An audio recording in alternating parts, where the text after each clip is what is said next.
సమస్తమును ఆయన మూలంగా కలిగెను, కలిగినదేది ఆయన లేకుండా కలుగలేదు. ఆయనలో జీవముండెను, ఆ జీవం మనుషులు వెలుగై ఉండెను. ఆ వెలుగు చీకట్లో ప్రకాశించుచున్నది కానీ చీకటి దాన్ని గ్రహింపకుండెను. తల వంచండి, కళ్ళు మూసుకోండి, చిన్న ప్రార్థన చేద్దాం. రైట్ అమ్మ, ఫోన్ ఇసిరేయమంటారా లేకపోతే పక్కన పెట్టమంటారా? ఎవరిదా ఫోన్? బయటికి వెళ్ళిపోండి మీరు ఎవరున్నారు. రైట్, కళ్ళు మూసుకోండి. దేవుని సన్నిధిలో భయంతో ఉండాలి. ఒకసారి భయం లేకుండా కూర్చుంటే ఆయన అగ్ని పంపించేశాడు. ఆయన ఇప్పుడు ప్రేమ ఎక్కువైపోయి కానీ ఆపేసాడు. కానీ ఆయన మహాపరిశుద్ధమైన తండ్రి, నీ నామానికి స్తోత్రాలు. ఈ వాక్యం ఎంతో శ్రేష్టమైనది, ఈ వాక్యం ఎంతో పవిత్రమైనది. ఎన్నిక లేని మేము నీ సన్నిధిలో ఉన్నాం. నీ వాక్యము రెండంచుల అగ్ని వంటిది. మీరే మాట్లాడండి. నన్ను నిలబెట్టారు ప్రభు, నాలో ఏమీ లేదు. నీ వాక్యమే, నీ ఆత్మే మాట్లాడండి. ప్రతి ఒక్క హృదయాలు మార్చండి.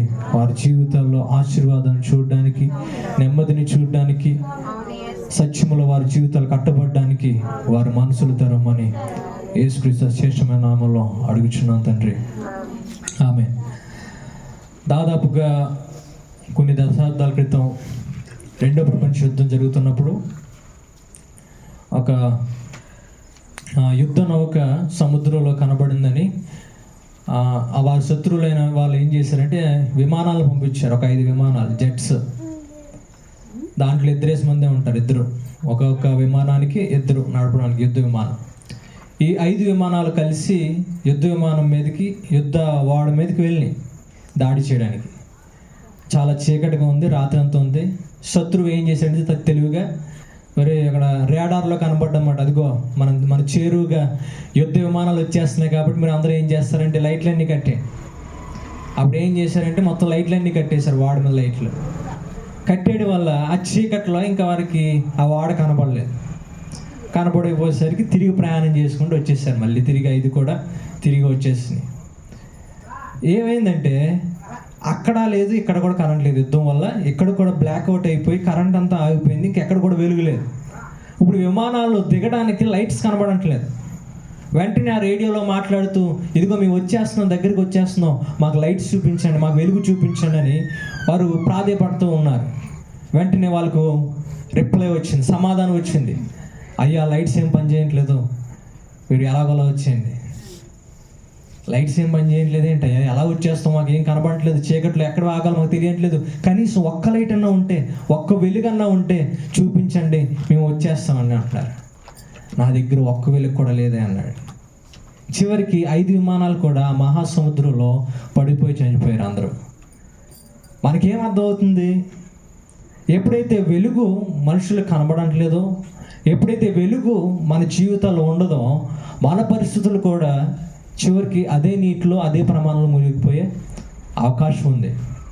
ఈరోజు ఆ వెలుగై ప్రతి మానవుడికి కూడా వెలుగుని చూపించడానికి ఆ వాక్యము వెలుగే వచ్చిందని ప్రభు వాక్యం సెలవిస్తుంది. ఆ వెలుగు ఎవరు? ప్రభు అయిన యేసుక్రీస్తు వారే. ఈరోజు రాత్రికాల సమయంలో ఆయన జన్మదినాన్ని జరుపుకుంటూ మన జీవితాల్లో కూడా ఆ వెలుగు ఉదయించాలని ఆశించాలి.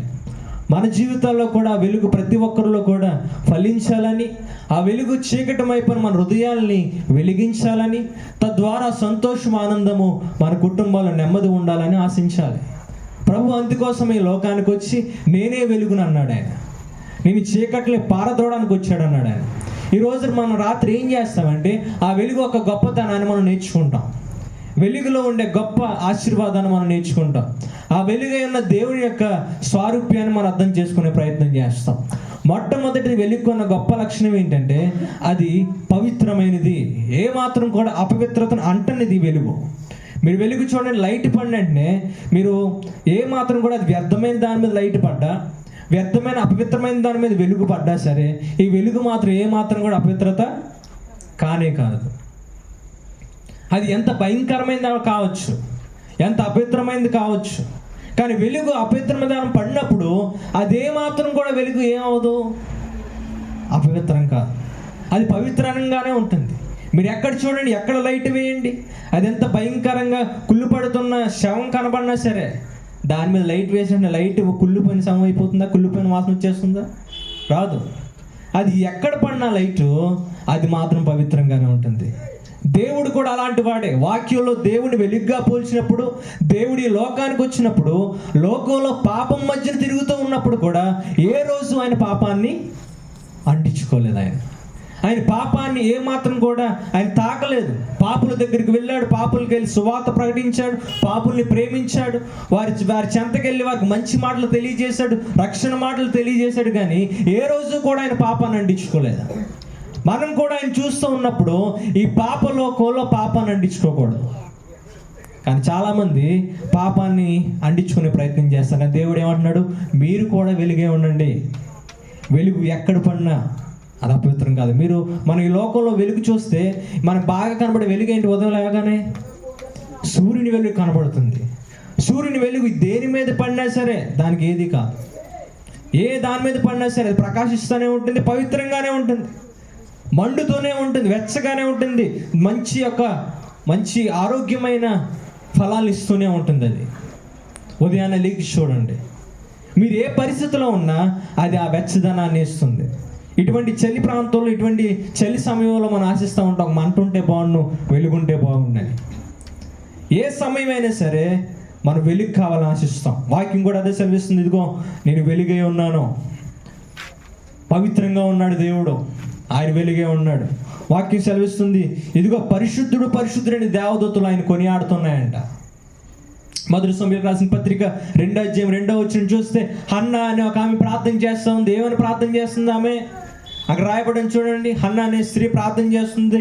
2వ సమూయేలు రాసిన గ్రంథం 2వ వచనం, మొదటి సమూయేలు రాసిన గ్రంథం 2వ అధ్యాయం 2వ వచనం ఏముంది అక్కడ? యెహోవా అంటే పరిశుద్ధ దేవుడు లేనే లేడు, ఒక్కడు కూడా లేనే లేడు, నీవు తప్ప మరి ఏ దేవుడు లేడు, మన వంటిది ఆశ్రయ దుర్గమేది లేదంట. చూసారా? నీ వంటి వెలుగైనా, నీ వంటి పరిశుద్ధుడైన దేవుడు ఏ ఒక్కడు కూడా లేడు. ఒకానొక సమయంలో మోషే కొండ ప్రాంతం వైపు చూస్తూ ఉన్నప్పుడు అగ్ని మండుతా కనబడుతుంది. అగ్ని మండలం చాలా విచిత్రమేవి కాదు. చాలాసార్లు సూర్యుని యొక్క వేడికి కొండ ప్రాంతాల మీద అడవి కాలిపోతూ ఉండొచ్చు, చెట్లు కాలిపోతూ ఉండొచ్చు. మోషే అలాగే చూసి పట్టించుకోకుండా వెళ్ళిపోవచ్చు. కానీ మోషేని ఆకర్షించింది ఏంటంటే ఆ టైంలో అలా చూస్తున్నప్పుడు అక్కడ మంటలు వస్తున్నాయి, కానీ అక్కడ ఉన్న పొద కాలంటలేదు. దూరాన్ని చూశాడు. ఎంతసేపు చూసినా మంట వస్తానే ఉంది, కానీ పొద మాత్రం ఏమాత్రం కూడా మసి అవ్వడం కానీ ఇంకా మారడం కానీ పడిపోవడం కానీ లేదు. ఇదేంటి చాలా విచిత్రంగా ఉందని చెప్పి మోషే ప్రయాసపడి కొండకి దగ్గరికి వెళ్ళాడు. ఏంటి ఈ సంఘటన చూద్దామని చెప్పేసి దగ్గరికి వెళ్ళగానే ఒక స్వరం పడుతుంది. మోషే దగ్గరికి వెళ్ళే ప్రయత్నం చేస్తున్నాడు. మోషే, నువ్వు నా సన్నిధిలో ఉన్నావు, నువ్వు నా సన్నిధి దగ్గరికి వచ్చావు, ఇదిగో నీ అపవిత్రమైన చెప్పులు తీసే. నా దగ్గరికి వచ్చే ప్రతి ఒక్కరు కూడా పరిశుద్ధంగానే రావాలి, నీ కాళ్ళకున్న చెప్పులు తీసి నా దగ్గర అన్నాడు దేవుడు. దేవుడి సన్నిధికి వచ్చే మనం అదే భావంతో రావాలి. ఎందుకంటే ఆయన సన్నిధిలో ఆయన పరిశుద్ధతను కోరుకుంటున్నాడు. ఆయన దగ్గరికి వచ్చే వారి నీతిమంతులు కోరుకుంటున్నాడు. ఆ వెలుగు నీతిని మాత్రం ఆశిస్తుంది. అందుకే ప్రభువైన యేసుక్రీస్తు వారు పాపాత్ములమైన మనం దేవుని దగ్గరికి వెళ్ళాలంటే అది ఏమాత్రం అసాధ్యము. కాబట్టి ఆయన మన కోసం మన పాపాన్ని తీసివేసి వెలుగుగా వచ్చి మన పాపాలను భరించి మన పరిశుద్ధులుగా తీర్చి ఆ ప్రభు సన్నిధిలో మనం కూడా ఉండడానికి భాగ్యం చేశాడు ఆయన. లేకపోతే ఆయన సన్నిధిలో ఉండే అర్హత మనకు ఉండేది కాదు, ఆయన సన్నిధిలో నిలబడే అర్హత ఉండేది కాదు. దేవుని కృప. ఈరోజు ఆయన సన్నిధిలో నిలబడుతున్నాం అంటే కారణం ఏంటంటే ప్రభు అయిన యేసుక్రీస్తు వారు చూపిన వెలుగు మాత్రమే. ఆ వెలుగు ఆ సన్నిధిలో మనల్ని కూడా వెలుగుగా ఉంచింది. లేకపోతే మన పరిస్థితి ఏంటి? మన హృదయ పరిస్థితి ఏంటి? ఆ పరిశుద్ధ స్థలంలో మనం నిలవగలమా? కానీ ప్రభు యేసు మాత్రం ధైర్యంగా నిలబడ్డాడు. ఆయన నాలో పాపం లేదని, నాలో పాపం ఉన్నదని ఎవరు నిరూపించగలరని ప్రశ్నించాడు. ఎవరు ఇప్పుడు వరకు కొన్ని నిరూపించలేకపోయారు. 2000 సంవత్సరాలు అయిపోయిన తర్వాత ఇదే ప్రశ్న ప్రతి ఒక్కరికి వేశాడు ఆయన. ఎవరైనా నాలో పాపం ఉందని నిరూపించగలరా? నిరూపించండి. ఏ శాస్త్రి కూడా ఇప్పుడు వరకు చెప్పలేదు, ఏ పండితుడు చెప్పలేదు, ఏ శాస్త్రవేత్త కూడా చెప్పలేదు ఇప్పుడు వరకు. ఈరోజు ప్రజలు ఎందుకు యేసుక్రీస్తు వారిని ద్వేషిస్తున్నారంటే ఆయన ఇంత పరిశుద్ధుడు ఎవరు లేరు, ఆయనలో ఏ పాపం కనబడట్లేదు కాబట్టి. ఆయన దగ్గర రావాలంటే ప్రజలు భయం, ఎందుకంటే ఆయన దగ్గరికి వస్తే పాపాన్ని విడిచిపెట్టాలి.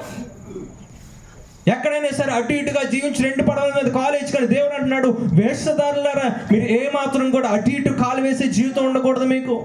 ఎందుకంటే నేను పరిశుద్ధుని కాబట్టి పవిత్రమైన జీవితాన్ని నేను కోరుకుంటున్నాను, కాబట్టి మీరు అలాగే ఉండాలి. కానీ బయట పరిస్థితులు అలా కాదు. కానీ దేవుని దగ్గర మాత్రం మనం నిశ్చలంగా ఉండాలి. ఆయన పవిత్రతే కోరుకుంటున్నాడు. ఈరోజు ఇక్కడ పరిశుద్ధంగా ఉండి బయటకు వెళ్ళిపోయి నీకు ఇష్టానుసారమని జీవించే జీవితం ఆయన కోరుకుంటలేదు. ఆయన మనం అనుకుంటాం దేవుని సన్నిధిలో మాత్రం పరిశుద్ధంగా కనబడతాయి చాలు, బయటికి వెళ్ళిపోతే ఎవరేం చూస్తారులే, మనకన్నీ పరిస్థితులు బాగానే ఉన్నాయి కదా, ఏ బంధువు చూడట్లేదు, ఏ ఒక్క స్నేహితుడు చూడట్లేదు, ఇంక సంఘ పెట్టలు అంటారు, వాళ్ళు చూసిన ఏం చేయరు, వాళ్ళ పనాలు చూసుకుంటారు. ఇంక దేవుడి సంగతి అంటావా అని అసలు గుర్తినాడు మనకి. కొంతమంది తమ ఇష్టం వచ్చినట్టు జీవితం జీవిస్తున్నారు, ఎవరికి తెలియకుండా, ఎవరికి కనపడకుండా, ఎవరికి తెలియదు అనుకుంటున్నారు, ఎవరికి చూడరు అనుకుంటున్నారు, తమ నచ్చిన జీవితం చేస్తూ పాడైపోయిన బ్రతుకుతున్నారు. కానీ పరలోకమందున్న దేవుడు ప్రతి అంతరంగ హృదయాన్ని చూసిన దేవుడు ప్రతి కదలిక, కూర్చుండుట, లేచుట కూడా గమనిస్తున్నాడు. మన ఆరాధనలో పాడం ఏం పాడం? నన్ను చూచువాడని పాడం. ఆయన పరిశుద్ధత మన పాటలే, మన కూర్చుండట, లేచుటే కాదు, మన ఆలోచన, మన అపవిత్రత కూడా ఆయన చూస్తున్నాడు. ఆయనలో ఏ పాపం లేదు, నా వంటి మంచి వాళ్ళు లేడు అంటున్నాడు. దేవుడు తప్ప ఏ సత్పురుషుడు లేడు అని వాక్యం సెలవిస్తుంది. వెలుగు పవిత్రమైనది, అలాగే రెండో చూస్తే వెలుగు మారనిది అని వాక్యం సెలవిస్తుంది. మీరు చూడండి, వెలుగు అన్ని వేళలా ఒకే రీతిగా ఉంటుంది, ఏమాత్రం మారదు. అది లైటింగ్ అన్ని క్షణాల్లో కూడా ఒకటే ఉంటుంది, అది ఏమాత్రం కూడా చేంజ్ అయ్యేది కాదు. అది మన లేజర్ లైట్ మనం చూస్తున్నప్పుడు మొదట ప్రారంభించి మన లైట్ చివరి వరకు కూడా అలాగే పడుతూ ఉంటుంది. మీరు గమనించారో లేదు కానీ చిన్న చిన్న లైట్లు వస్తున్నాయి, ఇలా నొక్కగానే ఒక ఎర్రని చుక్క అలా కనబడుతుంటుంది మీకు, ఎంత దూరం అయినా సరే. అది ఎక్కడ వేసినా సరే అలాగే ఉంటుంది, మారదు. ఆకాశ నక్షత్రాలు చూడండి, ఆకాశ నక్షత్రాలు వెలుగులు ఎలా ఉంటాయి, అవి కూడా అలాగే ప్రకాశిస్తూ ఉంటాయి, ఏమాత్రం కూడా చేంజ్ అవ్వకుండా, మారకుండా. దేవుడు కూడా అలాగే మారని దేవుడు. ఆయన ఒకవేళ ఆయన మారిపోతూ ఉన్నాడు అనుకోండి, మనం కూడా అయిపోయి వాళ్ళ పాటి. ఎందుకంటే ఆయన ఒకసారి వాగ్దానం చేశాడు, ఆయన మిమ్మల్ని చిరకాల వరకు ప్రేమిస్తాను, మీకు తోడే ఉంటాను, నడిపిస్తానని. అందుకే మధ్యలో మనం పడిపోతున్నా సరే ఆయన వాగ్దానాన్ని పక్కకు తోయకుండా ఆయన దాన్ని జాగ్రత్త కాపాడుకొని మనల్ని కూడా మనం నిలబెట్టాడు. ఆయన మలాకి రాసిన గ్రంథంలో ఒక మంచి మాట ఉందో చూస్తే, మలాకి 3వ అధ్యాయం 6వ వచనంలో మీరు తీసి చూడండి. మలాకి 3వ అధ్యాయం 6వ వచనం చూడండి, దేవుని గురించి రాయబడిన మాట చూడండి. అక్కడ యెహోవా అయిన నేను మార్పు లేని వాడిని కనుక యాకోబు సంతతివారమైన మీరు లయము కాలేదు. అక్కడ లాస్ట్ చూసారు మీరు, మొదటిదేమో నేను మారిన వాడిని కనుక అందుకని మీరు ఏం కాలేదు, నాశనం కాలేదు అంటున్నాడు. ఏంటి, నేను మార్పు చెందలేదు కాబట్టి మీరు నాశనం కాలేదు అని అంటున్నాడు. ఏంటి ఆయన? మనిషి నశించిపోవడానికి, ఆయన మార్పు లేని తత్వానికి కారణం ఏంటి, సంబంధం ఏంటి? ఒకనొక టైంలో ఇశ్రాయేల్ ప్రజలందరూ కూడా దేవునికి విరుద్ధంగా ప్రవర్తిస్తున్నప్పుడు, వారి జీవితాలు దేవునికి విరుద్ధంగా అయిపోయినప్పుడు ఒకసారి ఆయన మోషేకి వాగ్దానం చేశాడు, ఆయన అబ్రహాంకి వాగ్దానం చేశాడు, ఆయన యాకోబుకు వాగ్దానం చేశాడు. ఆయన ఏమన్నాడంటే, మిమ్మల్ని ఫలించే చోటుకి తీసుకెళ్తాను, మిమ్మల్ని పాలు తేలి ప్రవహించే చోటుకి తీసుకెళ్తాను మిమ్మల్ని. కానీ అపవిత్రం చేత, పాపం చేత నిండిపోయి పడిపోతున్నప్పుడు మోషేతో అంటున్నాడు దేవుడు, ఇదిగో వాళ్ళని నాశనం చేసేస్తాను, నా కోపం తెప్పిస్తున్నారు, వాళ్ళు పాపం చేత తమ జీవితాన్ని జీవిస్తూ నాకు విరుద్ధంగా నడుచుకుంటున్నారు, నాశనం వారు ఏది ఏలుబడి చేస్తుందంటే మోషే అన్నాడు, అయ్యా నువ్వు నీ ప్రజలకు వాగ్దానం చేసావు కదా, నీ ప్రజలు చివరి వరకు నడిపిస్తానని వాగ్దానం చేసావు కదా, ఏదో దేవుడు మర్చిపోవడానికి కాదు, అది మనకు అర్థం కావడానికి, పాపం మీద దేవుని స్వభావం ఎలా ఉందో మనకు అర్థం కావడానికి ఆ మాటలు ఉంచాడు ఆయన. మోషే అంటున్నాడు, అయ్యా ప్రజలేమనుకుంటారు నువ్వు వీళ్ళు నాశనం చేసేస్తే, ఇశ్రాయేల్ ప్రజలను నాశనం చేసేస్తే ప్రజలేమంటారు, ఇదిగో వాళ్ళ దేవుడే వాళ్ళు నాశనం చేసేస్తాడని చెప్పుకుంటారు కదా, నీ నామానికే కదా అవమానం. అప్పుడు దేవుడు అంటున్నాడు, సరే వారి మీద నేను కోపాన్ని తీసివేస్తాను. 430 సంవత్సరాలు బానిసత్వంలో ఉన్నప్పుడు, ఎన్నో సంవత్సరాలు, దాదాపు 430 సంవత్సరాలు వాళ్ళు ప్రాధేయపడుతూ ఉన్నారు. అన్ని సంవత్సరాలైనా 100 సంవత్సరాలు అయిపోయినా సరే ఆయన వాగ్దానాన్ని మర్చిపోలేదు. ఆయన అబ్రహాంకి ఇచ్చిన వాగ్దానం మర్చిపోలేదు. ఆయన అబ్రహాం వాగ్దానం చేశాడు, అయ్యా నీ కుమారుని ఇస్తానని. 100 సంవత్సరాలు వచ్చేసినాయి అంటున్నాడు. మర్చిపోయిన పరిస్థితుల్లో ఉన్నప్పుడు అబ్రహాం అంటున్నాడు, అబ్రహాం నీ కుమారుని ఇస్తాను కదా, నీకు కుమారుని ఇస్తానన్నప్పుడు నువ్వేం చేస్తున్నావు? నీకు వాగ్దానం చేశాను కదా కుమారుని ఇస్తానని, మరి ఇంకెందుకు వేరొక స్త్రీని వివాహం చేసుకున్నావు? నువ్వు వేరొక స్త్రీతో సంతానం ఎందుకన్నావు?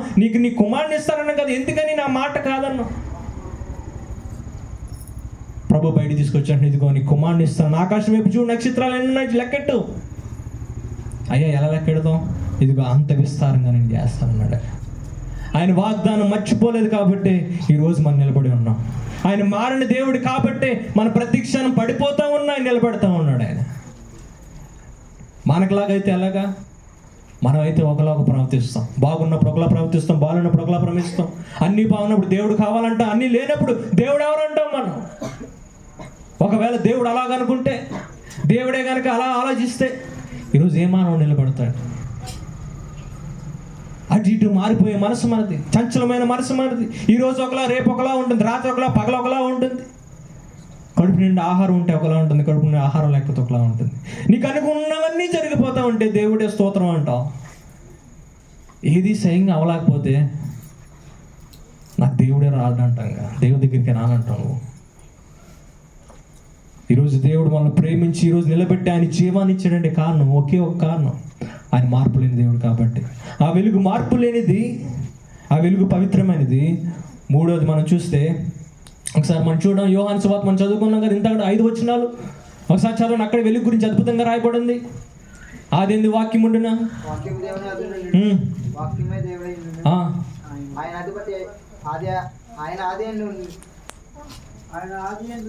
మూడో వచనం చదవండి. కలిగినదేది ఆయన లేకుండా కలగలేదు, ఆయనలో జీవం ఉండెను, ఆ జీవము మనుషులకు వెలుగే ఉండెను. ఆ వెలుగు చీకటిలో ప్రకాశించుచున్నది కానీ చీకటి దాన్ని గ్రహింపుకుంటుంది. చీకటి దాన్ని గ్రహించలేదంటే అర్థం ఏంటి? చీకటి దాన్ని గ్రహింపలేదు, దాన్ని పట్టుకోలేదంటే అర్థం ఏంటి? ఏమని చెప్తున్నాడు ఇక్కడ? మీరు జాగ్రత్తగా ఇంట్లోకి వెళ్ళి లైట్ వేసినప్పుడు చీకటి ఉంటుందంటారు? అక్కడ చీకటి ఉండదు. చీకటి ఏమాత్రం కూడా ఉండదు, అక్కడ చీకటి పారిపోతుంది. అక్కడ మీరు చీకట్లో లైట్ వేయండి, అక్కడ చీకటి ఏమాత్రం కూడా ఉండదు, అది పారిపోతుంది. ఇక్కడ వెలుగు చీకటి గ్రహించలేదని ఎందుకు చెప్తున్నాడంటే, వెలుగు ఎక్కడున్నా సరే చీకటికి విజయం ఉండదు. వెలుగుకున్న అద్భుతమైన 3 లక్షణం ఏంటో తెలుసా? వెలుగు ఎప్పుడూ కూడా విజయాన్ని సాధిస్తుంది. వెలుగులో ఉన్నవారు కూడా విజయాన్ని సాధిస్తారు. వెలుగుకున్న గొప్ప లక్షణం అది. వెలుగులో జీవిస్తున్న వారికి విజయం ఖచ్చితంగా వస్తుంది. చీకటి దాన్ని పట్టుకోలేదు, చీకటి దాన్ని ఆపలేదు.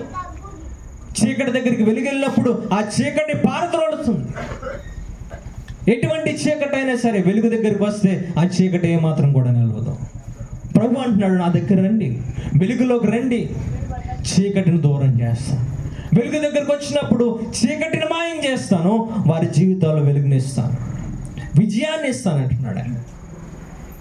అందుకే 1 కొరింథీయుల రాసిన పత్రిక 15వ అధ్యాయంలో మనం చూస్తే 54 నుంచి 56 వచనం మనం చూస్తే ఆయన అంటున్నాడు, ఇదిగో ఈ క్షయమైనది అక్షయతను ధరించుకున్నప్పుడు, ఈ మత్స్యమైనది అమర్త్యతను ధరించుకున్నప్పుడు విజయమందు మరణము మింగివేయబడిన.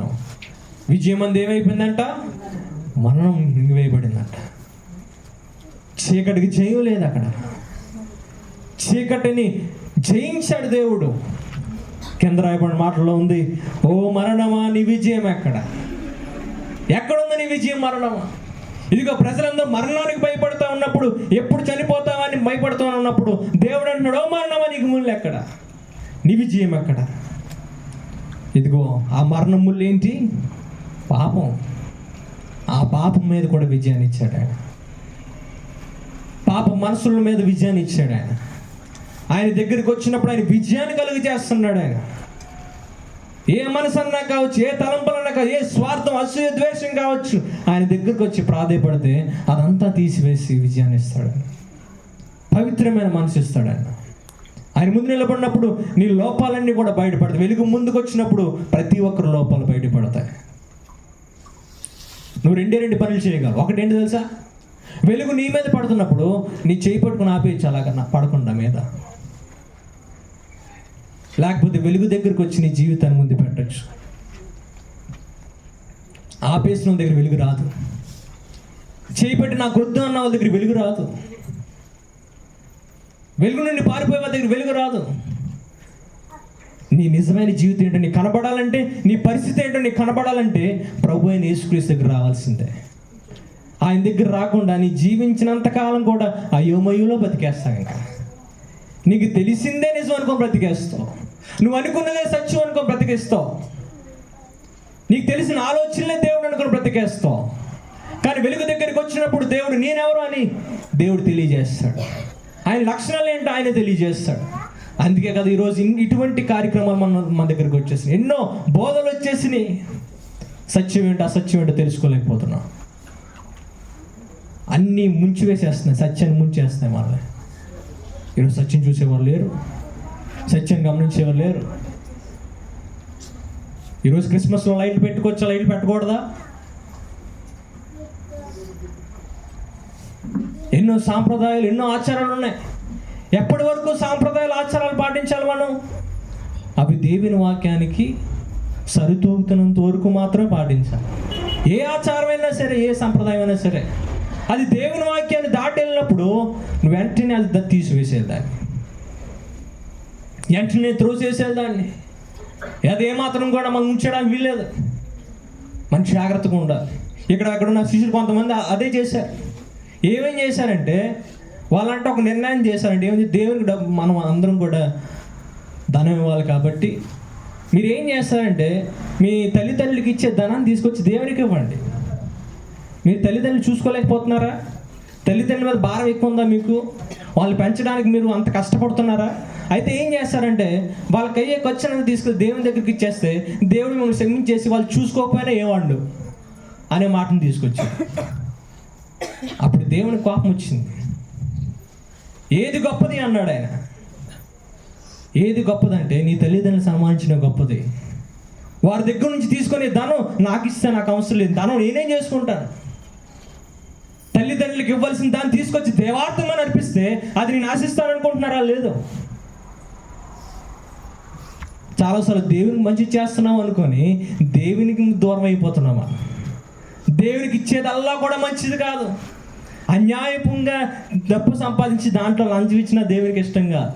అన్యాయంగా డబ్బు దొంగతనం చేసి ప్రభా దీంట్లో దశమ భాగానికి ఇస్తాను ప్రభా అని చెప్పేసి దాంట్లో ఇస్తే దేవుడు ఆశిస్తాడంటాడు ఉదయం? దొంగ డబ్బు ఆశిస్తాడంటాడు ఆయన? లేదు. దొంగ డబ్బు ఆశించుడు, దొంగ మనసు కూడా ఆయన. కొంతమంది దొంగ మనసు వచ్చేస్తూ ఉంటారు కానుకలు. ఎవరికి తెలియనట్టు దేవుని దగ్గరికి వచ్చి ఇవ్వడానికి ప్రయత్నం చేస్తారు. ప్రభు అంటున్నాడు, ఏది ముఖ్యం, ఏది ప్రాముఖ్యమైంది, ఏది నిజమైన వెలుగు? అసత్యాన్ని పట్టుకొని ఎందుకు సత్యమైన దాన్ని ముంచేస్తున్నారు నీటిలోకి? అపవిత్ర మట్టిలోకి ఎందుకని కప్పెట్టేస్తున్నారు? ఈరోజు సత్యాన్ని గట్టిగా పట్టుకోండి. మనం క్యారల్స్ చేస్తూ ఉన్నాం. క్యారల్స్ చేస్తుంటే మనం చూశాను, డీజే పెట్టేశాను. మొత్తం అంటే డీజే పెట్టి క్యారల్స్ చేస్తారు. రాత్రి 12 గంటలకి పడుకున్న టైంలో వినపడుతున్నాయి. వీళ్ళు ఏం చేస్తున్నారని చూశాను. ఓ ఓ ఓ అంటున్నారు. ఇదేంటి ఓ ఓ అంటున్నారు? ఇక్కడ సువార్త ఎక్కడ ఉంది? ఎవరి కోసం చేస్తున్నారా అనుకున్నాను. ఆ ఓలో సువార్త ఉందంటారా? ఆ రాత్రి పడుకున్నవాడు సువార్త ఉంటారా? మరి సువార్థికులందరూ ఎప్పుడు కనబడతారు తెలుసా? చెప్పండి, ఎప్పుడు కనబడతారు? కేరళ సర్వీస్లో కనబడతారు. ఇలా ఈ మొఖాలన్నీ మళ్ళీ తర్వాత వచ్చే ఆదివారం సువార్తకి వెళ్ళడానికి కనబడడం. మళ్ళీ కేరళ సర్వీస్లో మాత్రం వేయడానికి నేను పాట పాడతాంటే పాటలేదు, కేకలే కనబడ్డా రోడ్డు అంతా నాకు.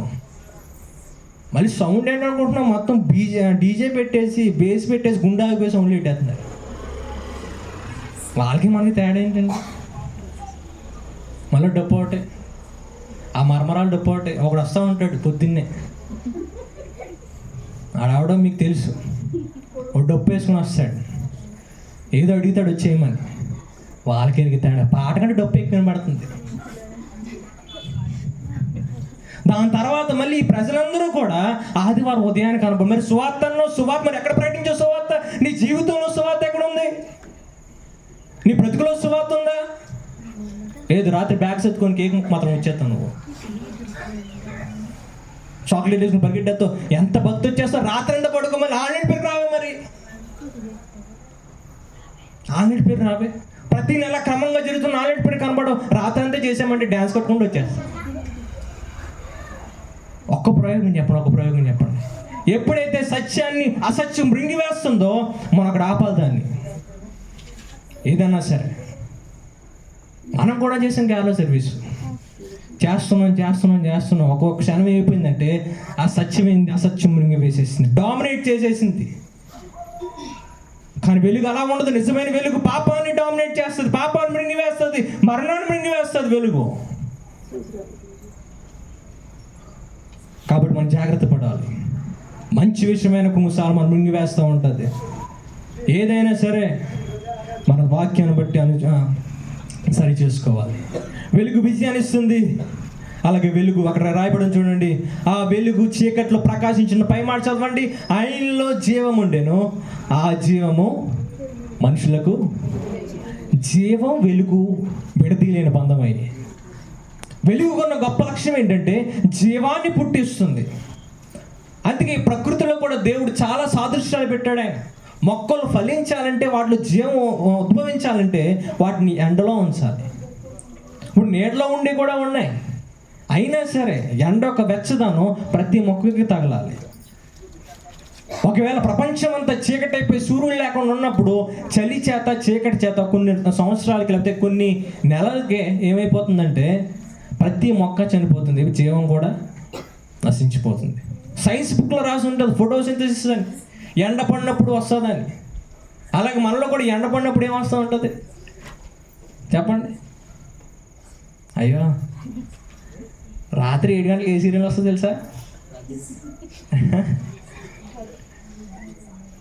మన ఒంట్లో ఏమొస్తుంది తెలుసా మీకు? టీవీ పెట్టుకుని వస్తుంది. ఏమొస్తుంది? దేవుని యొక్క వెలుగు పడినప్పుడు మనుషులో కూడా జీవం వస్తుంది. అందుకే ఆయన అంటున్నాడు నేను జీవాన్ని అంటున్నాడు. ఆయన వెలుగు, ఆయన జీవం, ఆయనలోనే జీవం ఉంది. యోహాను సువార్త 11:25 చూస్తే అందుకు యేసు పునరుద్ధానమును జీవమును నేనే అంటాడు ఆయన. యోహాను సువార్త 11:25 ఆ కింద ఏం చదవండి, అద్భుతంగా ఉంటుంది. అందుకు యేసు పునరుద్ధానమును జీవమును నేనే, నా యందు విశ్వాసం ఉంచువాడు చనిపోయినను బ్రతుకును. ఆ వెలుగును చనిపోయిన బ్రతికిస్తుంది. ఆ వెలుగులో ఉన్న వారికి మరణం అంటే భయం లేదు. ఒకానొక సమయంలో ప్రతి ఒక్కరు కూడా ఆ మరణానికి హ్యాండ్ షేక్ ఇవ్వాల్సిందే ఖచ్చితంగా. ఆ మరణాన్ని ప్రతి ఒక్కరు కూడా హత్తుకోవాలి. వయసుతో సంబంధం లేదు. వృద్ధాప్యంలో ఉన్న వారికి దగ్గర కూడా సంబంధం లేదు. ఏ వయసులో ఉన్నవాడైనా ఆ మరణాన్ని ఎప్పుడు కూడా తన పక్కనే భుజం మీద భుజం వేసుకుని నడుచుకుంటూ వెళ్తూ ఉంటాడు. ప్రతి సమయంలో కూడా అలాగే నడుచుకుంటూ వెళ్తాడు. వయసుతో సంబంధం లేదు. కానీ ప్రభు వాగ్దానం చేస్తున్నాడు, నువ్వు మరణానికి భయపడవలసిన లేదు. ఎందుకంటే నువ్వు చనిపోయిన బ్రతుకుతావు. నా వెలుగులో ఉన్న ప్రతి ఒక్కరు కూడా ఒకనొక సమయంలో వారిని తిరిగి లేపుతాను నేను. ఎందుకంటే 2000 సంవత్సరాల క్రితం పునరుద్ధానుడే తిరిగి లేచాను నేను 3వ రోజున. అందుకే ఈరోజు యెరూషలేము ప్రాంతానికి వెళ్ళినా, ఈరోజు యెరూషలేము ప్రాంతంలో యేసుక్రీస్తు వారి సమాధి దగ్గరికి వెళ్ళి మనం చూస్తే అక్కడున్న రాయి తెరవబడి ఉంటుంది. ఆ సమాధి ఖాళీగానే కనబడుతుంది. ఇప్పుడు వెళ్ళి సమాధులు తెరిచి చూడండి. ఈరోజు అదే ప్రాంతంలో సమాధులు తీసి చూస్తున్నారు. ఏ సమాధులు తెలుసా? ఈజిప్ట్లో పిరమిడ్స్ అనే సమాధులు తీసి చూస్తున్నారు.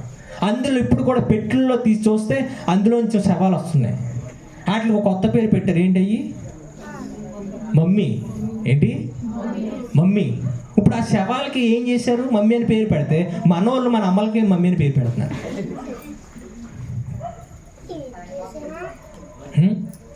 మీ అమ్మగారు కూడా మమ్మీయే. ఒకవేళ అటువంటి పోలికలు ఉన్నా సరే మమ్మీ అనకూడదమ్మా. ఒకవేళ అటువంటి పోలికలు అటువంటి కనబడుతున్నా సరే అమ్మే, తల్లి, మమ్మీ అంటే అర్థం తెలుసుకోండి. మమ్మీ మమ్మీ అంటారు. మరి ఆ సవాలు కట్టిన పేరు అది.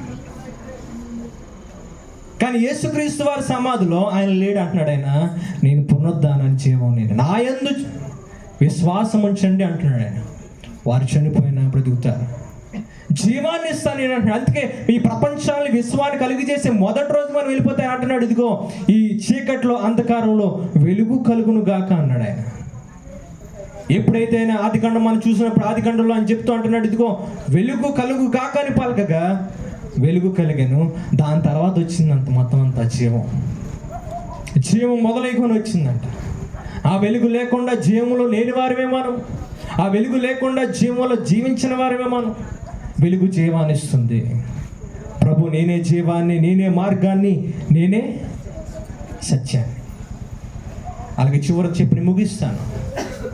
వెలుగు పవిత్రమైనది, వెలుగు విజయాన్ని ఇస్తుంది, వెలుగు జీవాన్ని ఇస్తుంది, అలాగే వెలుగు మారినది.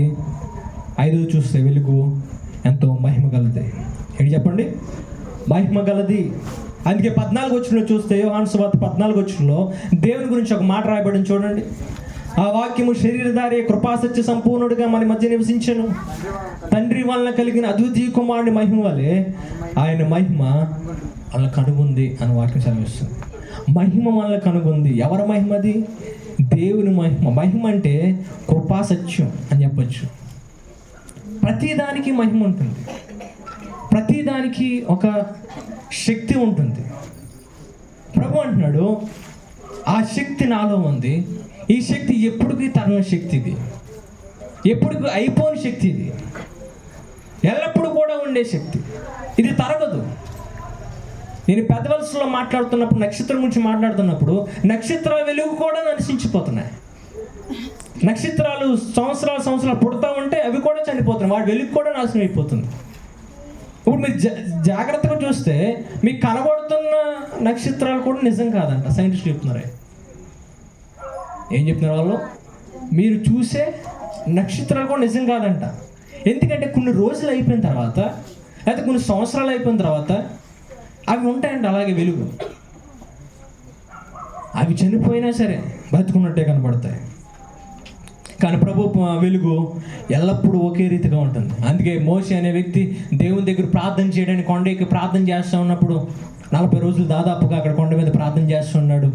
దేవుని చూడాలని ఆశతో ప్రార్థన చేస్తున్నాడు. 33 అధ్యాయం తీసి చూడండి. అక్కడ 33 అధ్యాయం కనబడుతుంది. అయ్యా ఒక్కసారి నేను చూపించవా, నీ మహిమ చూపించవా, నిన్ను చూడాలని, కనీసం నీ వెలుగు చూపించిన ఆయన ఆశపడ్డాడు. నిన్ను చూడాలని ఆశ ఉంది నాకు అంటున్నాడు. సరే నన్ను చూస్తావా? అయితే నీ వెనక నుండి చూపిస్తాను. దానికి అర్థం ఏంటంటే నా మహిమను చూపిస్తానండి, నా వెలుగును చూపిస్తానని.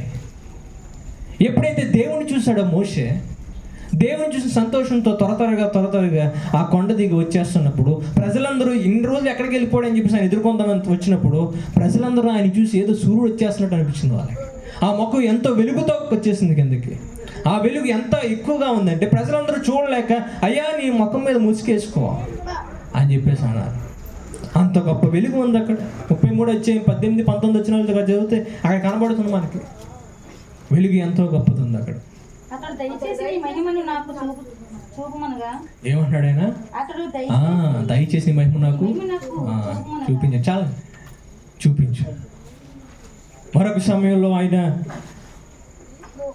దేవుని ప్రజలందరూ అలాగే ప్రార్థన చేస్తూ ఉన్నప్పుడు దేవుడు నూతనమైన మందిరాన్ని కట్టారు. పాత నిబంధన కాలంలో ఒక గొప్ప మందిరాన్ని ఆయన కోసం నియమించినప్పుడు దేవుడు రావాలని వాళ్ళు ప్రార్థించారు. ఆ రోజు షెకెనా మేఘం, దేవుని మహిమ వచ్చిందంట కింద భూమి మీదకి. దేవుని మహిమ భూమి మీదకి రాగానే అక్కడ పరిచయం చేస్తున్న సేవకుల పరిస్థితి ఎలా ఉందో చూడండి. అక్కడ 1 రాజుల గ్రంథం 8వ అధ్యాయం 10, 11 వచనాలు చూడండి. ఆ సేవకుల పరిస్థితి ఎలా ఉందో చూడండి. 1 రాజులు 8, 10, 11. యాజకులు పరిశుద్ధ స్థలములో నుండి బయటికి వచ్చినప్పుడు మేఘము యెహోవా మందిరమును నింపెను. మందిరంలోంచి బయటకు వచ్చేసారంటే యాజకులు.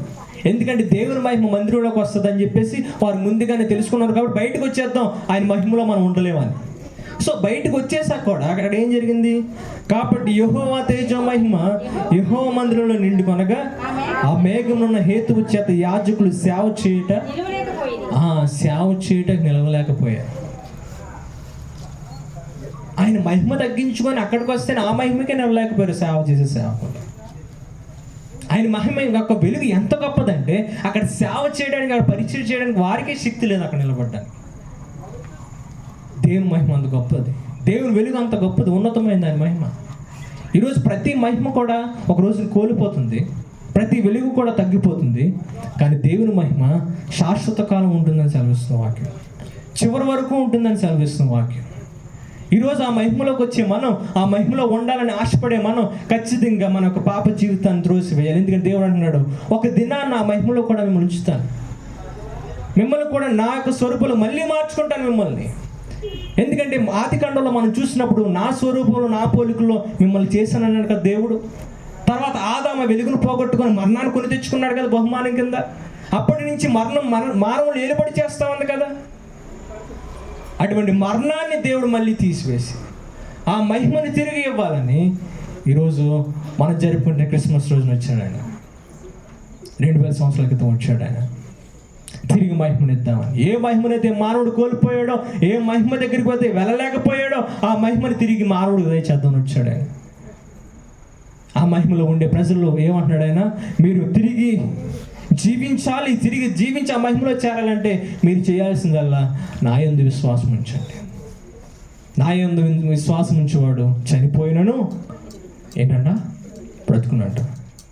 విశ్వాసం ఉంచేవాడు ఆయన ప్రేమిస్తాడు, ఆయన మాట వింటాడు. ఆయన ప్రేమించి ఆయన మాట వినేవాడు పరిశుద్ధంగా జీవించడానికి ప్రయత్నం చేస్తాడు. పరిశుద్ధంగా జీవించేవాడు ఖచ్చితంగా దేవుని మహిమలో ఉంటాడు. ఇందులో ఏది లేకపోయినా, లేకుండా మనం జీవిస్తున్నా, వేషధారణ భక్తితో మనం జీవిస్తున్నా, నటించే భక్తితో జీవిస్తున్నా, ఏదో దేవుని మెప్పించాలని ఉపవాసం ఉంటున్నా, దేవుని మెప్పించాలని ఏ కార్యాలు చేస్తున్నా, దేవుడు ఏమి లెక్క చేయడాయన. ఎందుకంటే నీ హృదయం దేవునికి అనుకూలంగా లేకపోతే నువ్వు వెళ్ళి ఎన్ని కార్యక్రమాలు చేయి, ఆయనకి ఇష్టం లేదు. ఆయన త్రోసి వేస్తాడు అంటున్నాడు ఆయన. ఏ మంచి కార్యాలను చేసినా హృదయాన్ని దూరంగా పెట్టుకొని మనం చేస్తే ఆయనకి ఇష్టం లేదు ఆయనకి. ఈరోజు చాలామంది ఉపవాసాలు ఉంటారు, చాలామంది ఎన్నో ప్రార్థనలు చేస్తారు, చాలామంది ఎన్నో కానుకలు ఇస్తారు. కానుక ఇవ్వగానే దేవుడు కార్యం జరిగించేస్తాడేమో, దేవుడి దగ్గర ఉపవాసం ఉండగానే దేవుడు కార్యాలు జరిగిస్తాడేమో అని అనుకుంటాం. కానీ దాని తర్వాత రోజు ఏంటి పరిస్థితి? దేవుడు ఏమన్నా బుద్ధిహీనుడా? దేవుడు ఏమన్నా చూడట్లేదా? లేకపోతే దేవుడు ఏమన్నా ఈ మందిరంలోనే కన్నులు తెరిచి చూస్తున్నాడా? బయట నీ సంగతి చూడట్లేదా? అందుకే నువ్వు ఎక్కడికి వెళ్ళినా ఏ స్థితిలో ఉన్నా ఒకే రీతిగా ఉండాలని దేవుడు కోరుకుంటున్నాడు. ఈరోజు ఒక సిస్టమ్ వచ్చింది, రిలేటివిటీ అనే సిస్టమ్ వచ్చింది. వాళ్ళ ఒక ఆలోచన ఏంటంటే సందర్భాన్ని బట్టి మనం మసులుకోవాలండి, సందర్భాన్ని బట్టి మనం జీవించాలండి, సందర్భాన్ని బట్టి అన్నీ మారిపోతాయండి. వాళ్ళ ఆలోచన ఏంటంటే సందర్భాన్ని బట్టి పాపం చేయొచ్చు, సందర్భాన్ని బట్టి హత్య చేయొచ్చు, సందర్భాన్ని బట్టి మనకు నచ్చిన కార్యం చేయొచ్చు. ఎందుకంటే ప్రతిదీ ఒకదానికి సంబంధించి ఉంటుంది. దాన్ని తీసుకువెళ్ళి వాళ్ళు ఏం చేశారు, సందర్భాన్ని బట్టి ప్రేమించవచ్చు. సందర్భం నాకు ఇష్టమైతే నేను ప్రేమిస్తాను, లేకపోతే నాకు వద్దు తీసేస్తాను, తోసేస్తాను. నాకు నచ్చితే నా తల్లిదండ్రులు గౌరవిస్తాను, లేకపోతే లేదు. వాళ్ళకి వచ్చిన ఆలోచన ఇప్పుడు మన మధ్యలో కూడా జాగ్రత్తగా నెమ్మదిగా వచ్చేస్తుంది. ఏంటి తెలుసా ఆలోచన? నా ఇష్టం. అదే ఇంగ్లీష్లో రిలేటివిటీ అన్నారు. అంటే నాకు ఇష్టమైతే నేను జరిగిస్తాను, ఇంకా నాకు ఎవరితో సంబంధం లేదు, ఎవరేమనుకుంటే నాకేంటి అనే ఆలోచనతో జీవించేస్తాం మనం. కానీ అలా కాదు దేవుడు చెప్పేది. దేవుడు ఒక సిద్ధాంతాన్ని పెట్టాడు, ఒక ప్రమాణాన్ని పెట్టాడు. సందర్భాన్ని బట్టి మారిపోయేది కాదు అది, సిద్ధాంతాన్ని బట్టి మారిపోయేది కాదు, ఆలోచన బట్టి మారిపోయేది కాదు. ఏ స్థితిలో అయినా సరే ఈ వాక్యం మారినది, సత్యమైనది, దీని ప్రమాణం ఖచ్చితమైనది. ఇంగ్లీష్లో మ్యాథ్స్ ప్రాబ్లమ్ సాల్వ్ చేసిన కాన్స్టెంట్ అంటారు. అంటే సత్యమైన ప్రమాణం. అది మార్చేస్తే ఇంకేవి సమాధానాలు ఉండవు. అందుకే ఈ వాక్యాన్ని పట్టుకుని మనం ఏమాత్రం కూడా అలలు బట్టి మారిపోకూడదు. సంవత్సరాలు గడిచి కొద్ది ఎన్నో వస్తూ ఉంటాయి జీవితాల్లోకి, ఎన్నో అబద్ధ బోధకులు వస్తూ ఉంటారు, అబద్ధ బోధలు వస్తూ ఉంటాయి, ఆచారాలు వస్తూ ఉంటాయి. ఎన్ని వచ్చినా సరే నువ్వేం చేయాలి? కదలకుండా వాక్యాన్ని మాత్రమే నమ్ముకోవాలి. ఒక వ్యక్తి అన్నాడు, దొంగ నోట్లు పరిశీలించాలంటేనంట ఒరిజినల్ నోటు మాత్రమే చూపిస్తారంట బ్యాంక్ వాళ్ళకి. బ్యాంక్ వాళ్ళు నోట్లు పరిశీలిస్తున్నప్పుడు ఏ నోట్లు ఇస్తారో మొదట ఒరిజినల్ నోట్ ఏదైతే నిజమైన నోట్ ఏదైతే ఉందో, కాగితం ఏదైతే ఉందో అది ఇస్తారు. ఆ నిజమైన కాగితాన్ని వాళ్ళు పరిశోధన చేసి దాన్ని బాగా గుర్తుపెట్టేసి దాన్ని బాగా చూసి వారి మనసులో అది దృఢమైపోతుంది ఖచ్చితంగా. అది దృఢమైపోయినప్పుడు ఏ అబద్ధ నోటు వచ్చినా, ఏ దొంగ నోటు వచ్చినా, ఏ దొంగ కాగితం వచ్చినా సరే పట్టుకుంటే ఏమైపోతుంది? తెలిసిపోతుంది వాళ్ళకి. కొత్తగా వాళ్ళు దొంగ నోటు పరిశోధన చేయవలసిన లేదు. వాళ్ళు ఎప్పుడు దొంగనోటి వచ్చినా వారికి ఏమవుతుంది, టచ్ చేస్తే చాలు ఇది ఏ మాత్రం కూడా నిజంగా తెలిసిపోతుంది. అలాగే మన జీవితాల్లో కూడా సత్యం ఏంటంటే ప్రమాణం ఏంటి పట్టుకోవాలి ఖచ్చితంగా. దాన్ని నేర్చుకున్నప్పుడు అబద్ధమైంది ఏది మన జీవితంలోకి వచ్చినా, ఏ తప్పుడు ఒక ఆలోచన మన జీవితాల్లోకి వచ్చినా మన మనసులకు వెంటనే తెలిసిపోతుంది. ఈ ప్రమాణాన్ని విడిచిపెట్టేసి నాకు నచ్చిన భక్తి నేను చేస్తానంటే అది ఏమాత్రం కూడా సత్యమైంది కాదు. నువ్వు ఎలా భక్తి చేయాలో ప్రమాణం ఇందులో ఉంది. నువ్వు ఎలా దేవునికి ఇవ్వాలో ప్రమాణం ఇందులో ఉంది. ఎలా దేవుని దగ్గర మసులుకోవాలో ప్రమాణం ఇందులో ఉంది. నేను దేవుని దగ్గరికి వచ్చి ఎలా భక్తి చేస్తానండి అంటే కాదు, నువ్వు దేవుని దగ్గరికి వచ్చి ఎలా భక్తి చేయాలని అడగాలి ఆయన్ని. నేను ఎలా చేస్తానండి దేవుడు దీవిస్తాడంటే కాదు, దేవుని దగ్గరికి వచ్చి ప్రభువా ఎలా చేయాలి, నేను ఎలా దీవిస్తాను అని అడగాలి అని చెప్తాడు ఆయన.